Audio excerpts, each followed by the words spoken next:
Bonjour à tous et bienvenue dans ce nouveau point de marché de Block Unity de ce mardi 14 octobre 2025. Ça faisait un petit bout de temps que l'on ne s'était pas vu en direct et il s'en est passé quand même des choses sur ce marché puisque l'on a vu, écoutez, ce week-end des liquidations en cascade comme cela n'était jamais arrivé sur ce marché des crypto-monnaies. Aujourd'hui estimé à plus de 20 milliards de liquidations, donc beaucoup de traders, d'investisseurs, même de fonds, peut-être de fonds d'investissement et autres qui ont perdu énormément d'argent sur le marché des leviers, des contrats dérivés. Au niveau du spot, on le verra, c'est un peu différent, mais en tout cas, voilà, on se retrouve dans une configuration qui était plutôt haussière, puisque Bitcoin avait réussi à reprendre, en tout cas les 110 000 et les 116 000 dollars jusqu'ici, jusqu'à ce fameux crash où on l'a vu passer à peu près vers les, voilà, sur les 102 avant de remonter brièvement autour des 110 000. Donc,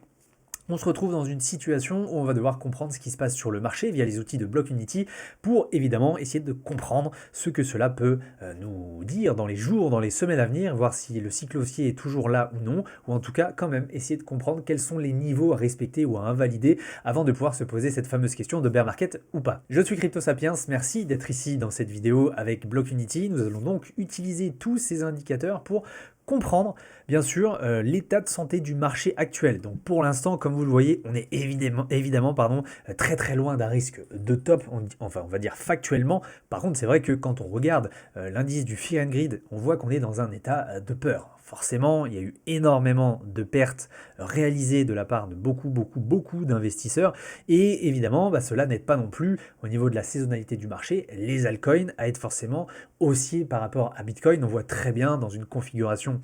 telle qu'aujourd'hui que les investisseurs se dérisquent et c'est évidemment Bitcoin qui reprend la main dans ces cas-là, même si on avait vécu un mois d'août et mi-septembre assez bullish pour les altcoins, eh bien on voit que la tendance s'est bien réinversée et que pour l'instant c'est BTC qui reprend un peu tous les capitaux, ce qui est quand même assez logique. Donc comme je l'ai dit, nous sommes dans un état de peur latent sur le marché, ce qui se comprend tout à fait. On était descendu jusqu'au 24, donc, et de la peur extrême sur le Fear and Greed, donc cet indice de cupidité ou vraiment de sentiment de peur, un niveau que l'on n'avait pas vu, on va dire globalement depuis la fin septembre avec la correction vers les 108, 109 000 dollars. Donc voilà, c'est pas non plus aussi dramatique que les corrections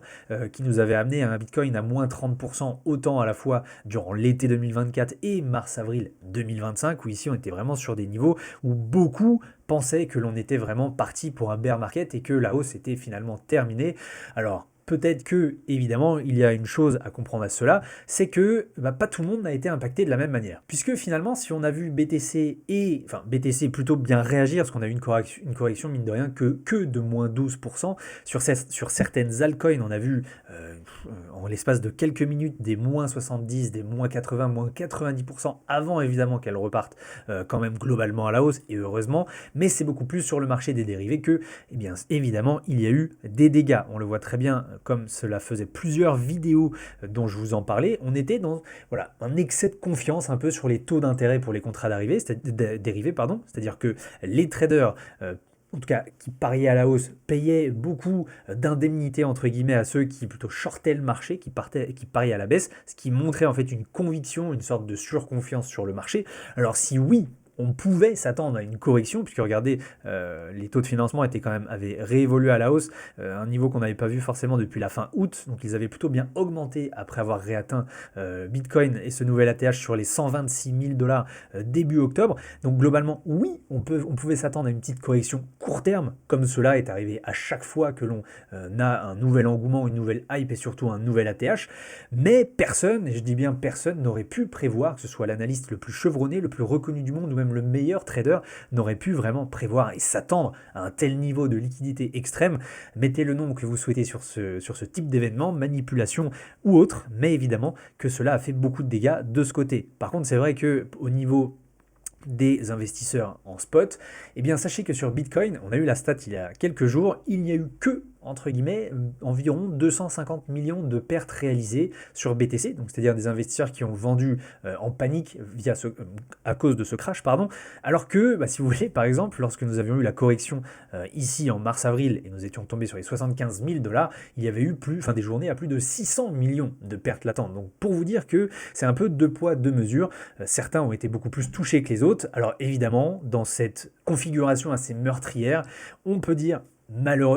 que c'est malheureux évidemment pour tous ceux qui ont perdu de l'argent et on espère en tout cas au nom de Block-Unity que ça va de votre côté puisqu'on a évidemment lu beaucoup de choses sur les réseaux, sur beaucoup d'investisseurs qui se retrouvent vraiment à zéro. Donc évidemment on espère que ça va pour vous, mais dans un autre sens, évidemment vous le savez, eh bien d'un côté c'est bon aussi pour le marché puisqu'on repart sur une structure saine où cette fois c'est vrai qu'on a lavé un peu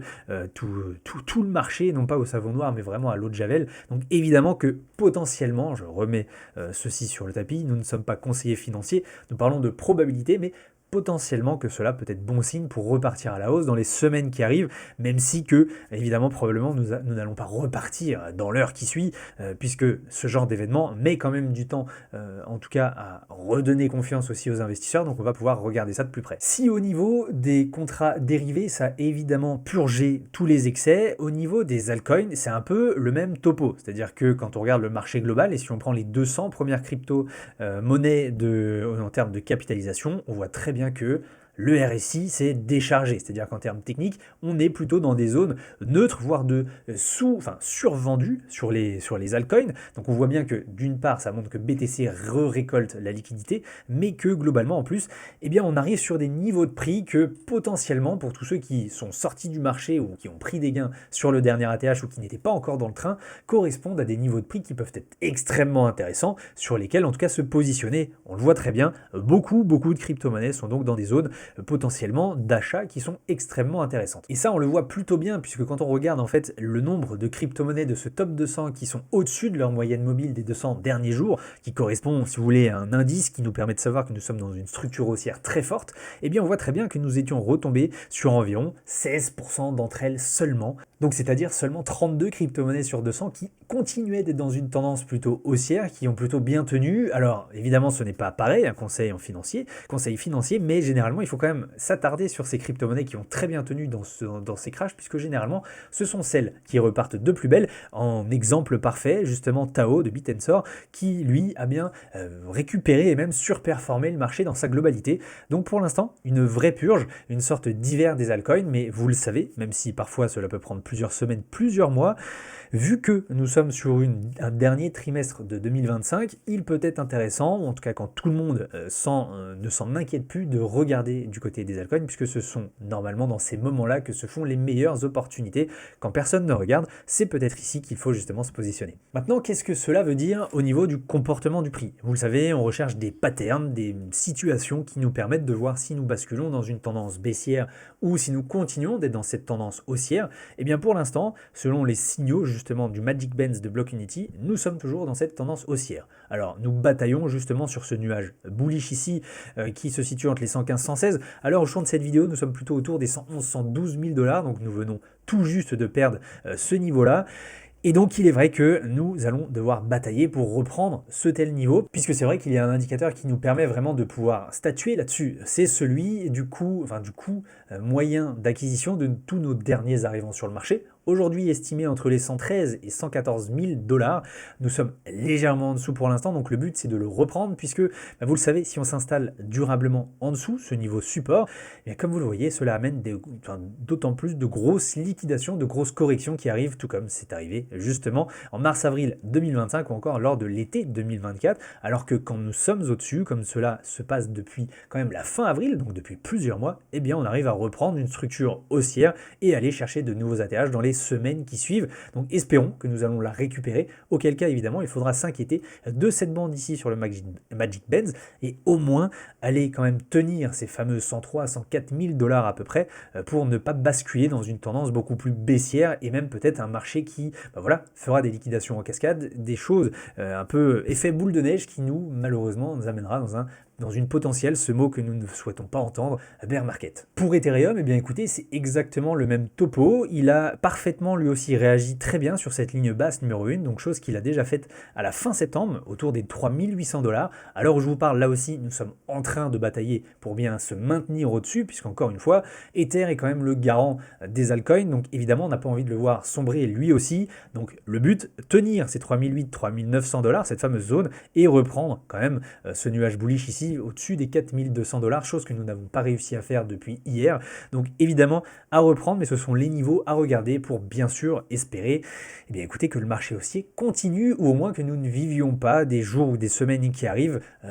pas mal dans le rouge. Surtout que historiquement parlant, on est sur une saisonnalité pour Bitcoin qui est plutôt positive. Le dernier trimestre, vous le savez, est généralement très bullish pour BTC et les altcoins, puisque généralement, voilà, vous regardez sur 14 ans en tout cas de saisonnalité sur BTC, c'est vrai que octobre et le mois de novembre sont très lucratifs. Donc on va espérer évidemment que ceci a permis une réinitialisation complète du marché, qu'on va peut-être prendre quelques jours, voire quelques semaines pour s'en remettre, pour justement mieux sauter plus haut. En tout cas, c'est tout ce que l'on souhaite sur ce marché, mais évidemment, on ne va pas garder nos œillères là-dessus. Je vous ai parlé des niveaux à tenir pour ne pas basculer justement dans cette optique d'être plutôt baissier. En tout cas, pour le moment, comme vous le voyez, au niveau on-chain, donc au niveau du comportement des investisseurs, on peut voir que cette purge, cette correction quand même assez forte, ne nous a pas forcément emmené dans les tréfonds, en fait, si vous voulez, d'un comportement qui aurait pu être justement assez dangereux. Beaucoup d'investisseurs qui paniquent, qui vendent à perte, et pour l'instant, on a juste vu un SOPR, donc cet indicateur qui nous permet de voir s'il y a eu beaucoup de prise de profit ou de perte.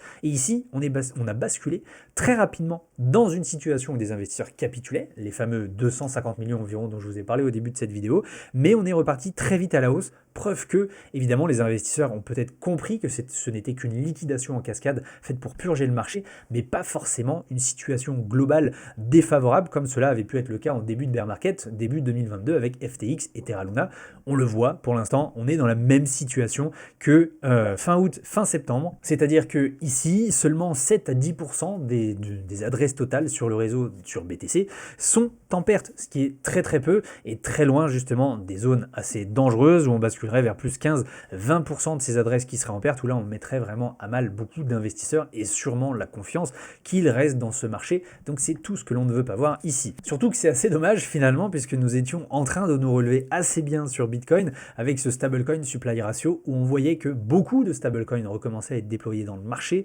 Donc évidemment cette correction de ce week-end nous a fait extrêmement mal. On a vu que finalement beaucoup d'investisseurs ont préféré se dérisquer et récupérer leurs fonds en stablecoin. Maintenant, regardez, ce n'est pas encore drastique, là encore, pas du même acabit, pas du même niveau que les grosses corrections que nous avions vécues sur ce cycle. Donc, pour l'instant, on va dire que l'on revient en fait finalement au même scénario que fin août, fin septembre, qu'on n'est vraiment pas dans un scénario